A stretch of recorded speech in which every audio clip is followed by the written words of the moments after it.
अभी तक के लेक्चर्स के अंदर आप लोग पढ़ चुके हो कि आखिर एटॉमिक टर्म सिंबल क्या होता है और एटॉमिक टर्म सिंबल्स के लिए आप किस तरीके से सिलेक्शन को डिफाइन करते हो, और वो जो क्वेश्चन आपके पास थे प्रीवियस ईयर वाले वो भी आप लोग कर चुके हो लास्ट लेक्चर के अंदर। अब हम लोग पढ़ने वाले हैं कि आखिर मॉलिक्यूलर टर्म सिंबल क्या होता है। बेसिकली आप लोग पढ़ चुके हो किस तरीके से आप उसको निकालते हो, लेकिन आज हम लोग पढ़ेंगे उसके सिलेक्शन रूल को और फिर करने वाले कुछ क्वेश्चंस जो आपसे पूछे गए थे CSIR नेट के अंदर from the topic molecular term symbol. तो चलिए स्टार्ट करते हैं इस क्लास को।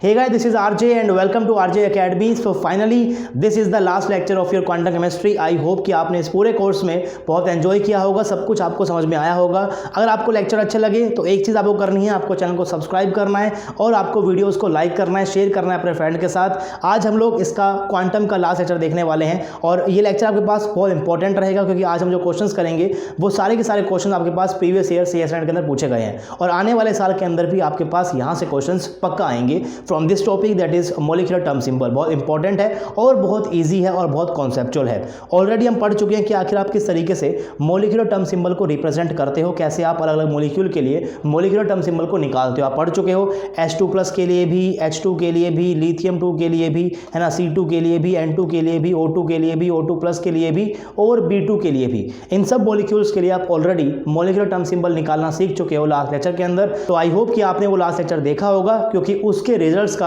आज मैं यहाँ पर डायरेक्टली यूज करने वाला हूँ। स्टार्ट करेंगे क्वेश्चन करना, लेकिन उससे पहले जो टॉपिक आपका बच गया है that is selection rule in terms of molecular term symbol, इसको भी पढ़ लेते हैं। भाई आप लोग पढ़ चुके हो एटम के लिए एटॉमिक टर्म सिंबल और एटॉमिक टर्म सिंबल के अंदर आपके पास किस तरीके से ट्रांजिशंस, कौन से ट्रांजिशन अलाउड है, कौन से फॉरबिडन है, उनके रूल्स भी आप लोग पढ़ चुके हो। सेम उस तरीके के पास क्या होता है, मॉलिक्यूलर टर्म सिंबल भी होता है। तो मॉलिक्यूलर टर्म सिंबल के अंदर आपके पास कौन से ट्रांजिशन अलाउड है, कौन से फॉरबिडन है, उन्हीं के रूल्स आपको पढ़ने हैं इस टॉपिक के अंदर जो आपके सामने मैंने यहाँ पर लिखा हुआ है। तो स्टार्ट करते हैं इस लेक्चर को, स्टार्ट करते हैं इस क्लास को। सबसे पहले मैंने यहाँ पर लिखा है for diatomic a transition to occur the selection rule in terms of components of molecular term symbol. आपके पास कैसा होता है वो 2 समेशन +1 डेल्टा ओमेगा होता है, या फिर आपके पास G और U होता है फॉर होमोन्यूक्लियर। ये आपका किसके लिए है भाई, ये आपके पास है हेटेरोन्यूक्लियर एटम मॉलिक्यूल के लिए, और होमोन्यूक्लियर एटम मॉलिक्यूल आपके पास क्या आता है, यहाँ पर G एंड U आ जाता है इन प्लेस ऑफ ओमेगा। ये सब चीजें आप लोग पहले सीख चुके हो। तो इनके कंपोनेंट से टर्म के अंदर आप सीखने वाले हो कि आखिर आपके पास सिलेक्शन रूल क्या क्या होता है। पहले पढ़ते हैं हम लोग फॉर हेटेरोन्यूक्लियर डायटोमिक मॉलिक्यूल। उसके आपके पास क्या हो जाएगा भाई, डेल्टा ऑफ सिग्मा भी बोल सकते हो इसको, आप चाहो तो डेल्टा ऑफ S भी बोल सकते हो, बेसिकली सेम ही चीज है ये। तो डेल्टा समेशन इक्वल टू 0 होना चाहिए, यानी कि डेल्टा से आपके पास 0 होना चाहिए। डेल्टा ऑफ डेल्टा के पास क्या होगा यहाँ पर 0 और +-1, जैसे वहां पर आपके पास क्या था भाई, डेल्टा S इक्वल टू 0 था, है ना। डेल्टा के पास यहाँ पर क्या था, 0 और +-1 था। डेल्टा G आपके पास यहाँ पर क्या था भाई, 0 और +-1 था। सेम उस तरीके से आपके पास यहाँ पर भी क्या है भाई, डेल्टा समेशन इक्वल टू 0 होना चाहिए। Delta of delta is what, 0 और +-1, and delta of omega is what, 0 और +-1। ये आपके पास है फॉर हेटेरोन्यूक्लियर डायटोमिक मॉलिक्यूल। लेकिन अगर आपके पास मॉलिक्यूल कैसा हुआ, फॉर होमोन्यूक्लियर डायटोमिक मॉलिक्यूल आपके पास क्या हो जाएगा भाई, वहां पर लोग क्या लगाते हो, वहां लगाते हो G और U को। तो इनके टर्म्स के अंदर भी आपको डिफाइन करना होगा कि भाई G से G अलाउड है कि नहीं है, G से U अलाउड है कि नहीं है ना। तो आपस यहाँ पर क्या है भाई, G से U अलाउड होता है, सेम उस तरीके से U से G आपस क्या होगा, अलाउड होगा, है ना। G से U अलाउड, U से G आपको अलाउड होता है, U से U फॉरबिडन, G से G फॉरबिडन। ध्यान रखना इस चीज का, राइट। G से U अलाउड, U से G अलाउड, लेकिन G से G not allowed and U से U इज नॉट अलाउड। इनको आपको ऐसा याद करना है, हालांकि इनको आप निकालना भी निकाल भी सकते हो क्वांटम केमिस्ट्री के अंदर, बट उन डेफिनेशन हम लोग नहीं जाएंगे, सिंपली हम इसको याद कर लेंगे। और आपने पढ़ा है कि अगर आपके पास समेशन वाली टर्म होती है तो उस केस में आपको यहाँ पर पॉजिटिव और नेगेटिव को भी लगाना पड़ता है ना। तो पॉजिटिव और नेगेटिव के अंदर भी आपको अपने सिलेक्शन रूल को डिफाइन करना पड़ेगा। तो ध्यान रखना इसका, पॉजिटिव टू पॉजिटिव अलाउड है, नेगेटिव अलाउड है ना। प्लस से नेगेटिव फॉरबिडन, नेगेटिव से पॉजिटिव आपके पास क्या होता है, फॉरबिडन। अब यहाँ पर क्या है भाई, G से U अलाउड है और यहाँ पास क्या है, पॉजिटिव से पॉजिटिव अलाउड है। तो कंफ्यूज मत होना, बस समझ लो कैसी चीज़ें निकल कर आई है। G से U अलाउड, U से G अलाउड, G से G not allowed and U से U नॉट अलाउड। यहाँ पास क्या है, पॉजिटिव से पॉजिटिव अलाउड, नेगेटिव से negative allowed, positive negative not allowed, negative positive not allowed. बस ये आपके पास कुछ रूल्स होते हैं, अगर आपने इनको याद किया तो क्वेश्चंस को आप बड़े इजीली कर पाओगे जो आपके पास प्रीवियस ईयरली नेट एग्जाम के अंदर आए हुए हैं। स्टार्ट करते हैं क्वेश्चन करना। पहला क्वेश्चन हमारे पास यहाँ पर है CSI नेट जून 2011 का क्वेश्चन क्या है, सिंपल सा क्वेश्चन है। The term symbol for the molecule with electronic configuration, वो आपसे कह रहा है कि इलेक्ट्रॉनिक कॉन्फिगरेशन मैं आपको दे रहा हूँ, मुझे इस कॉन्फिगरेशन से सिर्फ और सिर्फ मॉलिक्यूलर टर्म सिंबल निकाल कर दे दो जिसके अंदर आप एक्सपर्ट हो। और यहाँ पर आपको क्या गिवन है भाई, यहाँ पर गिवन है 1 sigma G2 1 sigma U2 2 sigma G2 2 sigma U2 1 pi U1 equal to 1 pi U1। आपको पता है कि जो आपके पास सबशेल है ना, जो आपके पास ऑर्बिटल अनफिल्ड होते हैं उनके फोकस रखते हो, यानी कि इसके ऊपर फोकस रखोगे। एंड 1 पाई 1 आप पढ़ चुके हो इन केस ऑफ B2। ध्यान रखना भाई, B2 का बहुत इंपॉर्टेंट केस है। इस B2 के ऊपर से ही 3-4 बार आपके नेट में क्वेश्चन आए हुए हैं। 3-4 क्वेश्चन आज मैंने यहाँ पर भी लिए हैं B2 वाले, तो ध्यान रखना 1 पाई 1 U 1 पाई 1 का बस क्या है यहाँ पर B2 वाला केस, यानी कि बस यहाँ पर 10 इलेक्ट्रॉन है। कैसे पता चला भाई, 2 ये रहे 2 ये रहे 2 ये रहे 2 ये रहे 8, एक ये रहा 9, एक ये रहा 10 किस में होते हैं, B2 में होते हैं। आपके पास केस कौन सा है, ये B2 वाला है। और B2 वाले में एक स्पेशल केस आपने पढ़ा था, आपने वहाँ पढ़ा था कि डेल्टा के साथ ट्रिपलेट नहीं हो सकता, डेल्टा के साथ ट्रिपलेट नहीं हो सकता, उसका भी आपको यहाँ पर ध्यान रखना पड़ेगा। खैर आपसे पूछा गया सिर्फ और सिर्फ टर्म सिंबल पूछा है फॉर द मॉलिक्यूल दिस। अगर आपको कहीं मेंशन नहीं है दैट मीन्स क्या पूछ रहा है आपसे, वो ग्राउंड स्टेट पूछ रहा है ना, आपसे वो क्या पूछ रहा है भाई, ग्राउंड स्टेट पूछ रहा है। तो चलिए निकालते हैं भैया, आपस क्या है, केस ऑफ B2 ही है और B2 के केस में आप निकाल चुके हैं। आपके पास क्या क्या टर्म सिंबल आने वाला है, मैं दोबारा निकाल दिखाता हूँ। आपके पास फर्स्ट ये रहा, कहाँ पर है, पाई में है, कहाँ पर है, पाई में है। पाई के लिए आपके पास लैम्बडा क्या होता है भाई, 1 होता है। तो ध्यान रखना आपके पास यहाँ पर लैम्बडा 1 भी क्या हो जाएगा 1, लैम्बडा बस यहाँ पर क्या हो जाएगा 1, यानी कि लैम्बडा 1 भी आपके पास क्या है 1 है और लैम्बडा 2 भी आपके पास यहाँ पर क्या है 1 है। पहले डेल्टा को निकाल लेते हैं, कोई बात नहीं है ना। लैम्बडा 1 भी 1 है, लैम्बडा 2 भी 1 है, तो डेल्टा पास क्या हो जाएगा lambda 1 + 2 and lambda 1 minus lambda 2। यहाँ पर क्या आपके पास क्या आता है, एंड आता है। तो 1 + 1 = 2 एंड 1 - 1 इज व्हाट, 0। 0 से बनेगा समेशन, 2 से बनेगा डेल्टा। ये कहानी है आपके पास किसकी, इस वाले डेल्टा के पास क्या आएगा, यहाँ पर डेल्टा आएगा और समेशन आएगा। अब चेक करते हैं इसकी मल्टीप्लिसिटी। तो 2 इलेक्ट्रॉन है, एक का +½ दूसरे का +½ मान लो, तो S1 + S2 and S1 - S2 यानी कि क्या निकल जाएगा, ½ + ½ इज 1 एंड ½ - ½ इज 0, यानी कि 1 और 0 निकल गया। तो 2s + 1 क्या हो जाएगा पास यहाँ पर 3 और 1, यानी कि सिंगलेट और ट्रिपलेट हो जाएगा। अगर S की वैल्यू 1 है तो 2s + 1 क्या होगा, ट्रिपलेट। अगर S की वैल्यू 0 है तो 2s + 1 पास क्या होगा 1, यानी कि सिंगलेट। तो आपके पास डेल्टा के अंदर भी ट्रिपलेट सिंगलेट दोनों है, समेशन के अंदर भी ट्रिपलेट सिंगलेट दोनों है अभी तक। लेकिन आप लोग लेक्चर के अंदर भी देख चुके हो, आप वहां पर कह रहे थे कि इन चारों के अंदर से आपके पास डेल्टा 3 क्या होती है, इनवैलिड होती है। अगर ये पॉइंट आपको अभी कंफ्यूजिंग लग रहा है दैट क्लियरली मीन्स कि आपने लास्ट लेक्चर नहीं देखा है, तो प्लीज उसको देख कर आना, वहां मैंने इसको बहुत अच्छे से बताया है। तो ये आपके पास क्या रहेगा भाई, रहने वाला है आपके पास क्या, इनवैलिड। और इन तीनों में से आपके पास ग्राउंड स्टेट कौन सी है भाई, ऑप्शन के अंदर हो सकता है कि आपको सारी की सारी दे दे, जो वो 3 थी तीनों की तीनों दे दे, लेकिन आपको चूज करनी है ग्राउंड वाली। वो आपके पास यहाँ पर कौन सी होगी, जिसकी मल्टीप्लिसिटी ज्यादा चेक करना है पहले आपको, तो इसकी 3 है, तो यहाँ पास क्या हो जाएगा, यहाँ पर ग्राउंड स्टेट आपके पास हो जाएगी। तो इसका आंसर क्या हो जाएगा 3 sigma G minus, 3 sigma G minus, this will be your answer. अब माइनस क्यों लगाया भाई मैंने, माइनस क्यों लगाया मैंने यहाँ पर, क्योंकि पार्शली फील्ड क्या है आपके पास, पाई ऑर्बिटल है, और पार्शली फील्ड पाई ऑर्बिटल आपके पास यहाँ पर है, स्टेट आपके पास यहाँ पर ट्रिपलेट है, तो क्या पास क्या आता है यहाँ पर नेगेटिव साइन आता है। ये रूल भी आपने लिख चुके हैं अपने नोट्स के अंदर ही, तो उसको चेक करो कि अगर आपके पास कंप्लीटली फील्ड ऑर्बिटल होंगे तो आपके पास क्या आएगा, पॉजिटिव आएगा। अगर आपके पास पार्शियली फील्ड सिग्मा MO होगा तो क्या आएगा, पॉजिटिव आएगा। लेकिन अगर आपके पास पार्शियली फील्ड पाई MO हुआ तो उस केस में ट्रिपलेट के साथ रहता है नेगेटिव और यहाँ पर रहता है भाई पॉजिटिव रहता है, यानी कि ट्रिपलेट के साथ पॉजिटिव, ट्रिपलेट के साथ negative and with singlet it is what, it is positive. इस रूल्स को याद रखने हैं, अगर कहीं पर भी आपने गलती कर दी तो पॉजिटिव नेगेटिव आपके 4 नंबर लेकर जाएगा, राइट। तो ध्यान रखना यहाँ पास क्या होगी, यहाँ पर ग्राउंड स्टेट होगी। ऑप्शन के अंदर ये भी मेंशन है, लेकिन ये इसको आप टिक नहीं करोगे, आप इसको टिक करोगे, क्योंकि अगर मेंशन नहीं है तो आपको कौन सी बतानी है, आपको ग्राउंड वाली बतानी है। नेक्स्ट क्वेश्चन देखते हैं भाई। नेक्स्ट हमारे पास यहाँ पर है for the 2 non equivalent π1 which of the following term is not possible. इसमें से कौन सी टर्म पॉसिबल नहीं है भाई। π1 आपने अभी देखा है ऊपर वाला केस ही, लेकिन जो आपने यहाँ पर ये वाला केस पढ़ा है ऊपर वाला, इस केस के पास यहाँ पर जो πu1 है और जो πu1 है, ये दोनों इलेक्ट्रॉन आपके पास कहाँ पर है, पहले वाले πmo के अंदर है, यानी कि आपके पास कैसा है, ये इक्विवेलेंट है। इसी वजह से ही आप यहाँ पर अपने डेल्टा 3 वाले टर्म को इनवैलिड बता रहे थे। आपस में क्या होते हैं, इक्विवेलेंट होते हैं। इसीलिए आपने क्या किया, इसीलिए आपने इसको यहाँ पर इनवैलिड बोल दिया।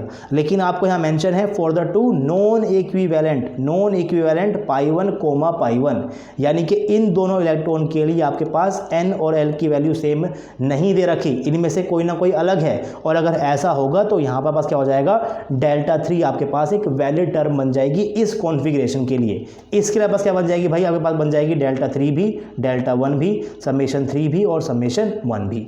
अब देख लो यहाँ पर क्या गिवन है आपको भाई, आपको यहाँ पर गिवन है समेशन 1 वैलिड है, बिल्कुल है, ये वैलिड है, बिल्कुल है, ये वैलिड है, बिल्कुल है, ये 5 तो कहीं नहीं आएगा, 5 तो कहीं नहीं आएगा। दैट मीन्स यहाँ पास क्या हो जाएगा, यहाँ पर इसका गलत आंसर हो जाएगा। नीचे मैंने लिखा हुआ है, नोट कर भी अलग से, right. Here electrons are given as non equivalent, thus n and l are not same for both electrons, चाहे n सेम ना हो चाहे l सेम ना हो, राइट, उससे फर्क नहीं पड़ता। And hence the term 3D will exist, यहाँ पर क्या करने वाली है, ये एग्जिस्ट डेफिनेटली करने वाली है, राइट। नेक्स्ट क्वेश्चन देखते हैं। The first excited state of hydrogen molecule, भाई हाइड्रोजन मॉलिक्यूल H2 के लिए क्या बताना आपको, यहाँ पर फर्स्ट एक्साइटेड स्टेट बतानी है। H2 मॉलिक्यूल के अंदर कौन कौन सी मॉलिक्यूलर टर्म्स थी वो आप निकाल चुके हो, लेकिन आपसे यहाँ क्या पूछ रहा है, वो आपसे पूछ रहा है फर्स्ट एक्साइटेड स्टेट के अंदर, राइट। तो इसके लिए पहले आपको लिखना पड़ेगा कि आखिर फर्स्ट एक्साइटेड स्टेट की कॉन्फ़िगरेशन क्या होगी। भाई H2 में क्या होंगे, 2 इलेक्ट्रॉन कैसे भरोगे उनको आप, उनका भरने वाले हो 1 सिग्मा G2 के अंदर। लेकिन अगर आपको यहाँ पर इस इलेक्ट्रॉन को एक्साइट करना है, वो भी सिर्फ फर्स्ट एक्साइटेड स्टेट आपको चाहिए, तो क्या करोगे भाई आप लोग यहाँ पर, अगर आपके पास यहाँ बात कर रहा हूँ मैं फर्स्ट एक्साइटेड स्टेट के पास क्या होगा, यहाँ पर भाई आगे पास क्या होता है, 1 सिग्मा U होता है, खाली होता है, तो इसका एक इलेक्ट्रॉन कहाँ चला जाएगा, इसके अंदर चला जाएगा। दैट मीन्स क्या बन जाएगा आपके पास 1G1 and 1 sigma G1 and 1 sigma U1 बन जाएगा। अब इसके लिए आपको निकालनी पड़ेगी अपनी मोलिकुलर टर्म, तो फॉलो द रूल्स जो आपके पास हैं। सिग्मा के लिए लैम्बडा 1 क्या 0, सिग्मा के लिए लैम्बडा 1 वापस क्या हो जाएगा 0। अब आप डेल्टा कैसे निकालोगे, लैम्बडा प्लस लैम्बडा 2 कर लो या फिर लैम्बडा 1 माइनस लैम्बडा 2 कर लो, क्या निकलेगा 0 निकलेगा। अगर ये 0 है वापस क्या निकल जाएगा, सिग्मा निकल जाएगा, यानी कि समेशन निकल जाएगा, तो समेशन तो आ गया। उसके बाद ये जो आपके पास इलेक्ट्रॉन है इसके पास क्या हो जाएगा, S1 की वैल्यू हाफ, इसके पास क्या हो जाएगी S1 की वैल्यू हाफ, तो S क्या हो जाएगा S1 plus S2 and S1 minus S2, that means half plus half and half minus half, यानी कि 1 और 0। इससे बनता है सिंगलेट, इससे बनता है ट्रिपलेट। तो पॉसिबल टर्म यहाँ पर क्या निकल जाएगा पास, आपके पास निकलने वाली पॉसिबल मोलिकुलर टर्म समेशन के साथ ट्रिपलेट भी, समेशन के साथ सिंगलेट भी, यानी कि आपके पास ये भी रहेगा और आपके पास यहाँ पर ये भी रहेगा। अब चेक कर लो, G आएगा U आएगा, आपके पास यहाँ पर क्या है 1 सिग्मा G1 है, 1 सिग्मा U1 है, तो यहाँ पर G यहाँ पर पास क्या U है, तो G इंटू यहाँ पास क्या होता है U होता है। दैट मीन्स यहाँ भी U रहेगा, यहाँ पे पास क्या रहेगा U रहेगा। उसके बाद आपके सिग्मा वाले MO पार्शली फिल्ड हैं, और जब सिग्मा वाले MO आपके पार्शली फिल्ड होते हैं तो क्या आता है पास पॉजिटिव आता है, और पॉजिटिव आता है तो क्या बन जाएगा यहाँ पर 3 sigma U positive and 1 sigma U positive, 2 state आपके पास यहाँ बन जाएंगी। अब इनमें से जो भी आपको यहाँ पर गिवन है उसको आपको चेक करना है कि आपको यहाँ पर ऑप्शंस के अंदर इनमें से कौन सी वाली गिवन है। आपको यहाँ गिवन है 1 सिग्मा G प्लस, क्या आपके पास ये आया है, नहीं आया है। ये क्या है 1 सिग्मा U माइनस, क्या ये आया है, ये भी आपके पास नहीं आया है। ये आपके पास क्या है 3 सिग्मा G पॉजिटिव, ये आया है, ये भी आपके पास नहीं आया है। यहाँ क्या है 3 सिग्मा U पॉजिटिव, ये आया है, बिल्कुल सही बात है, तो ये आया है, तो यहाँ पर क्या हो जाएगा, इसका सही आंसर हो जाएगा, right. So this is the answer of question number 3। ये क्वेश्चन भी आपके पास CSIR नेट एग्जाम के अंदर ही पूछा गया था। सारे क्वेश्चन आपके पास क्या है प्रीवियस ईयर वाले ही हैं। आई होप कि आपको यहाँ पर सब कुछ बस समझ में आ रहा होगा। क्वेश्चन नंबर 4 है the allowed transition in fluorine molecule is, fluorine molecule के अंदर कौन सा ट्रांजिशन अलाउड है। तो आपको क्या ध्यान रखना है, selection rule corresponding to what molecular term symbol. क्या होता है आपके पास वो भाई डेल्टा समेशन होना चाहिए 0, delta of delta is what 0 और प्लस माइनस 1। इन चीज़ों का ही आपको बस ध्यान रखना है। अगर G और U भी आपके पास यहाँ पर है तो आपको पता है कि G से G आपके पास क्या होगा, G से U आपके पास क्या होगा, है ना। G से आपके पास क्या होगा फॉरबिडन, यहाँ पास क्या होगा अलाउड, है ना। यहाँ पास क्या है U से U आपके पास क्या होगा अलाउड, आपके पास यहाँ पर क्या आ जाएगा फिर U से आपके पास क्या हो जाएगा फॉरबिडन। ये सारी चीज़ें आपको पता है, सब चीज़ आपने अपनी नोट्स कॉपी के अंदर लिखा हुआ है। अब चलिए उन रूल्स को लगाते हैं इनके ऊपर। पहले आपके पास यहाँ पर क्या है, आपके पास यहाँ पर क्या है समेशन है, आपके पास यहाँ पर क्या है समेशन है। दैट मीन्स इसके लिए भी डेल्टा 0 है, इसके पास क्या है, डेल्टा 0 है, और डेल्टा ऑफ डेल्टा के पास क्या है, 0 भी अलाउड होता है और आपके पास +-1 भी अलाउड होता है। That means sigma two sigma तो अलाउड है। क्या जी से जी आपके पास अलाउड होता है भाई, आपको पता है यहाँ पर जी से जी इज व्हाट, फॉरबिडन, कैंसिल कर दो यहीं से ही। यहाँ भी क्या है, जी है, यहाँ भी क्या कैंसिल कर दो इसको। यहाँ क्या है, जी और यू है, यहाँ पर क्या है, जी और यू है, तो ये हो सकता है, इसको चेक करेंगे अभी। उसके बाद आपके पास यहाँ पर क्या है, समेशन है, that means delta is what, delta is equal to 0। यहाँ क्या है pi, that means delta is what, delta is equal to 1।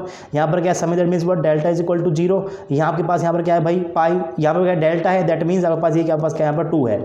तो यहाँ पर आपके पास डेल्टा ऑफ डेल्टा क्या हो रहा है भाई, +-1 के बराबर है। दैट मीन्स ये तो अलाउड होगा सी वाला, लेकिन यहाँ पास क्या हो गया भाई, ये आपके पास हो गया है delta of delta equal to +2, जो कि आपके पास अलाउड नहीं है। That means this transition is what, this transition is forbidden. ये दोनों फॉरबिडन थे ही, ये फॉरबिडन हो गया। That means option number C इसका क्या होना चाहिए, सही आंसर होना चाहिए, और वही इसके पास क्या, वही इसका क्या है, सही आंसर है। लिखा भी हुआ है समेशन से जा रहे हो पाई के अंदर, ये आपके पास क्या है, delta of delta equal to आपस क्या है, +-1 के बराबर है। डेल्टा ऑफ डेल्टा ऐसे लिखते हैं भाई, है ना, डेल्टा ऑफ डेल्टा पास यहाँ पर क्या है, +-1 है, अलाउड होता है यहाँ पर। यहाँ पास क्या है, जी सही हो, पास ये भी क्या होता है, अलाउड होता है। That means option number C is the right answer. Next question देखते हैं, question number 5, the term symbol for the ground state of B2। भाई B2 दोबारा पूछ लिया, B2 को बार बार पूछ रहा है। क्यों पूछ रहा है B2 को बार बार, क्योंकि वहां पर आपके पास triplet of delta not allowed होती है, और अगर आपने वहां पर उसको अलाउड मान लिया तो ट्रिपलेट ऑफ डेल्टा को ही आप क्या बोलने वाले हो, ग्राउंड स्टेट बोल दोगे, क्योंकि उसका पास क्या है, मल्टीप्लिसिटी भी ज़्यादा है और उसकी आपके पास क्या है, वहाँ पर डेल्टा की वैल्यू भी ज़्यादा है। तो इसीलिए आपसे बार बार B2 पूछ रहा है, वो बस आपसे जानना चाह रहा है कि क्या आपने B2 पढ़ा है कि नहीं पढ़ा है। CSIR नेट जून 2018 के अंदर 4 मार्क्स का आपके पास ये क्वेश्चन आया था, है ना। क्वेश्चन क्या है, the term symbol for the ground state. तो आप निकाल चुके हो इसके लिए 4 स्टेट्स, इसमें से आप क्या बोलते हो, जिसको बोल देते हो इनवैलिड, है ना, इसको बोल देते हो इनवैलिड। तो इसका आंसर क्या हो जाएगा फिर 3 ऑप्शन के अंदर मेंशन नहीं था इस बार ये डेल्टा वाला, लेकिन अगली बार ये आपको मेंशन करके कंफ्यूज कर सकता है। तो प्लीज B2 के ऊपर फोकस करना, उसकी आपको सारी की सारी बातें पता होनी चाहिए कि कौन कौन सी उसका मॉलिक्यूलर टर्म है, कौन सी वैलिड है, कौन सी इनवैलिड है, और कौन सा ट्रांजिशन अलाउड होता है, वो भी आपको बस यहाँ पर सारी बातें पता होनी चाहिए। राइट, चलिए आगे चलते हैं। अब देखिए भाई, आपको यहाँ पर 1 सिग्मा जी, आपको इसका आंसर बी नहीं होगा, इसका आंसर क्या हो जाएगा, ऑप्शन नंबर डी इसका सही आंसर होगा, 3 सिग्मा जी माइनस। अब इसके अंदर आपको यहाँ पर देखिए भाई, आपको यहाँ पर जो है ये वाले टर्म भी गिवन है, आपको यहाँ पर ऑप्शन नंबर ए, यानी कि आपको ये वाले टर्म भी गिवन है, दोनों टर्म को गिवन है, तो आपको किसके ऊपर टिक करना है, ग्राउंड स्टेट के ऊपर टिक करना है ना। पूछा भी लिखा भी हो यहाँ पर ग्राउंड स्टेट, तो आपको क्या टिक करना है, यहाँ पर सबसे इस वाले को टिक करना है। आपके पास क्या होगा ऑर्डर इसका, ये आपके पास यहाँ पर रहेगा, मेरे पास ऑर्डर है उसी तरीके से रहता है इसका। तो this will be your ground state. I hope कि आपको वाला पॉइंट भी यहाँ पर समझ में आ गया होगा। नेक्स्ट क्वेश्चन की तरफ बढ़ते हैं। ये आपके पास यहाँ पर question number 6, observe the following electronic transitions. कुछ ट्रांजिशन गिवन है, इनको ऑब्जर्व करना है, फिर आपको बताना है द अलाउड ट्रांजिशंस आर, इनमें से कौन कौन से अलाउड हैं। तो चालू चेक कर लेते हैं एक बार। पहला आपके पास यहाँ पर क्या है, आप जा रहे हो 1 से 3 में, तो इससे ही अलाउड नहीं होगा, है ना, क्योंकि आपके पास डेल्टा इसका होना चाहिए 0 होना चाहिए, है ना। ये बोल दो डेल्टा हमेशा पास क्या होना चाहिए, 0 होना चाहिए, ये बोल दो चाहे। उसके बाद ये है 1 से 1 के अंदर, तो हो सकता है सही हो, ये 1 से 1 में है तो हो सकता है ये भी सही हो, और ये भी क्या है पास 1 से 1 में है। अब आगे बढ़ते हैं, यहाँ पर पास क्या है, समेशन जा रहे हो, समेशन के अंदर डेल्टा ऑफ डेल्टा पास क्या होना चाहिए भाई, 0 या फिर +-1। लेकिन यहाँ पर पास क्या है भाई, यहाँ पास है डेल्टा ऑफ डेल्टा पास क्या है 0 है, तो ये अलाउड हो सकता है। अब बाकी चेक कर लेते हैं, UAG आपके पास क्या होगा, अलाउड है, ये भी अलाउड है, प्लस से प्लस क्या होगा, अलाउड, ये भी अलाउड है। दैट मीन्स ये तो आपके पास क्या हो गया, पूरा की पूरा अलाउड ही हो गया। इसमें चेक करते हैं भाई, यहाँ पास यहाँ पर क्या है भाई, डेल्टा है, दैट मीन्स डेल्टा की वैल्यू यहाँ पर है 2, यहाँ पास क्या है समेशन, यहाँ पास क्या है भाई, डेल्टा के पास यहाँ पर क्या है 0 है, तो क्या 0 से 2 आपके पास अलाउड होगा, नहीं होगा, क्योंकि सिर्फ 0 और +-1 ही अलाउड होता है। That mean this is what, this is your forbidden transition, ये भी आपको देखने को नहीं मिलेगा। यहाँ पास क्या है, पाई से आप जा रहे हो समेशन के अंदर, पाई के पास डेल्टा पास क्या होता है 1 होता है, इसके पास क्या होता है, डेल्टा होता है 0, तो 0 से 1 क्या अलाउड है, क्या 1 से 0 पास अलाउड होता है, बिल्कुल अलाउड होता है, क्योंकि डेल्टा और डेल्टा +-1 पास क्या है, अलाउड है। अब यहाँ पर तो जी और यू कुछ है नहीं पाई के अंदर, तो कोई बात नहीं, अलाउड ही होगा ये, और +-, भी यहाँ पर नहीं है, दैट मीन्स यहाँ पास क्या होगा, यहाँ पर अलाउड होगा, तो ये भी अलाउड है आपके पास बी वाला, और आपके पास यहाँ पर डी वाला भी अलाउड है। अब चलिए ऑप्शंस को चेक करते हैं कि आपको ऑप्शंस क्या गिवन थे। पहला गिवन है ए और सी, नहीं भाई गलत है। दूसरा गिवन है बी और डी, ये चीज़ सही है भाई, इसमें भी 3 है, इसमें भी 3 है, तो 3 तो निकला ही नहीं, तो ये भी गलत, ये भी गलत और ये भी गलत। Option number B will be the right answer. I hope कि आपको समझ आया होगा। नेक्स्ट क्वेश्चन है CSIR नेट नेट 2016 का क्वेश्चन क्या है, the transition that belong to Lyman series in hydrogen atom. कक्षा 11वीं में पढ़ चुके हो कि आखिर लाइमन सीरीज क्या होती है ना, पढ़ते हो ना आप, लाइमन ब्रैकेट वो सब पढ़ते हो, पीफन हिम्पनी, तो वही सब यहाँ पर है। लाइमन वाली क्या होती है, जब आपके पास इलेक्ट्रॉन कहाँ पर आए, ऊपर से n=1 के अंदर आए, बस ये आपके पास क्या होती है, लाइमन सीरीज होती है। यानी कि आपके पास यहाँ पर क्या होना चाहिए भाई, n की वैल्यू तो 1 लेकर आपको चलनी पड़ेगी, वही आपके पास क्या होने वाला है, लाइमन सीरीज का ट्रांजिशन होगा। अब ऑप्शन यहाँ पर क्या है, 4s से कहाँ पर जा रहे हो, 1s के अंदर, हो सकता है सही हो। यहाँ पर आपके पास क्या है, 4p से 1s है, सही हो सकता है भाई, यहाँ भी 1s, यहाँ पे 1s है, यहाँ पे तो 2s, यहाँ पास क्या है 2s है, तो इनको तो काट दो, तो 50-50 आपने कर लिया, दो पहले ही काट दिए। अब यहाँ पास क्या है, 4s से 1s में जा रहे हो, क्या ये अलाउड होगा भाई, देखिए transition that belongs to Lyman series of hydrogen atom, that mean आपके पास क्या है, सिंगल इलेक्ट्रॉन सिस्टम, इनके पास क्या है, ये 1 इलेक्ट्रॉन सिस्टम है। इसके पास क्या होता है, डेल्टा n के ऊपर कोई रिस्ट्रिक्शन नहीं होती है ना। डेल्टा एल आपके पास यहाँ पर क्या होगा भाई, +-1 होना चाहिए, है ना, +-1 होना चाहिए। तो s से s क्या अलाउड होगा भाई, पहली बात आप जा रहे हो 4 से 1 के अंदर, तो n के ऊपर कोई रेस्ट्रिक्शन नहीं है, लेकिन डेल्टा एल तो +-1 होना चाहिए। तो यहाँ पर क्या है भाई, s से जा रहे हो s के अंदर, ये अलाउड नहीं होगा। आप यहाँ पर क्या कर रहे हो, l=0 से आप जा रहे हो s=0 के अंदर, जो कि अलाउड नहीं है, तो ये ऑप्शन काट दो। यहाँ पर क्या है, आप जा रहे हो 4 से 1 के अंदर, क्या डेल्टा n3 अलाउड है भाई, बिल्कुल अलाउड है, कोई दिक्कत नहीं है उसके अंदर। यहाँ पर क्या है, p है, यहाँ पर क्या s है, यानी कि आप कहाँ जा रहे हो भाई, l=1 से आप कहाँ जा रहे हो, 0 में जा रहे हो, दैट मीन्स डेल्टा यहाँ पर क्या है, +-1 है, यानी कि अलाउड है। तो option number B will be the right answer. तो क्वेश्चंस को प्लीज ध्यान से करना, हर एक वर्ड को ध्यान से पढ़ना, सारे वर्ड इंपॉर्टेंट होते हैं आपके इन क्वेश्चंस के अंदर। For single atomic system delta N के ऊपर कोई रेस्ट्रिक्शन नहीं है, and delta L is what, delta L is +-1, इसके ऊपर आपको ध्यान रखना है। नेक्स्ट क्वेश्चन देखते हैं यहाँ पर, क्वेश्चन नंबर 8 क्या लिखा हुआ है भाई, the highest molecular orbital for an excited electronic configuration of oxygen molecule is 1πg1 and 3σu1, a possible molecular term symbol will be. इसके लिए आपके पास पॉसिबल टर्म सिंबल क्या होगा, CSIR नेट दिसंबर 2016 का ये क्वेश्चन है। आपको यहाँ पर इलेक्ट्रॉनिक कॉन्फ़िगरेशन गिवन है, आपको क्या निकालना है, यहाँ से मोलिकुलर टर्म सिंबल निकालना है। तो पूरा स्टेप बाय स्टेप चलेंगे, है ना, जैसे आप लोगों ने सीखा है वैसे हम लोग यहाँ पर करेंगे। आपको गिवन है 1πg1 3σu1, पहला कहाँ पर है, पाई के अंदर, दूसरा कहाँ पर है, सिग्मा के अंदर। पाई के लिए आपके पास लैम्बडा क्या होता है, 1 होता है, इसके पास क्या होता है, लैम्बडा 2 आपका 0 हो जाएगा।